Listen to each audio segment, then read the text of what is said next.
मुलं नोकरीवरती होती, काही मुलं आपली शेतीत होती.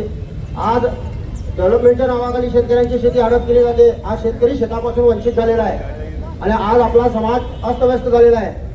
या समाजाला जर भविष्यामध्ये आरक्षण तर मिळणारच आहे आणि जर आरक्षण आपल्या समाजाला मिळालं तर आपल्या गोरगरीब जनतेतील जे आपली जी मुलं आहेत, विद्यार्थी आहेत, ते आज 2-4 मतं कमी पडल्यानंतर, त्यांना मार्क्स कमी पडल्यानंतर त्या ठिकाणी त्यांना आरक्षणाच्या माध्यमातून त्या ठिकाणी त्यांना त्याची संधी मिळत नाही, शिक्षणाची संधी मिळत नाही. यासाठी आज मराठा समाजाला आरक्षण मिळणं हे आवश्यक आहे. मराठा समाज हा देशावरती राज केलेला समाज आहे.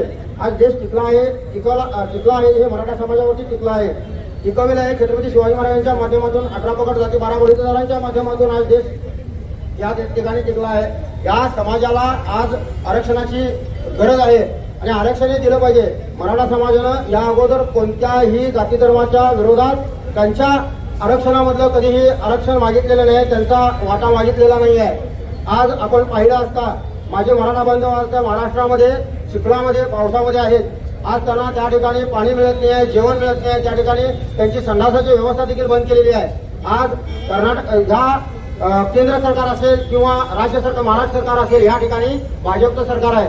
या भाजपच्या सरकारला माझा एक विनंती आहे, तुम्ही मराठ्यांच्या मतांच्या वरती आज तुम्ही सत्तेत बसलाय. आज जर मराठा समाज हा देशावरती राज करून पाहतो तर ह्या सरकारला खाली केल्याशिवाय आज हा मराठा समाज बसणार नाही आहे. आज आपण पाहिलं असता आज आपल्या परिसरामध्ये पण मराठी भाषेवरती अन्याय होतोय.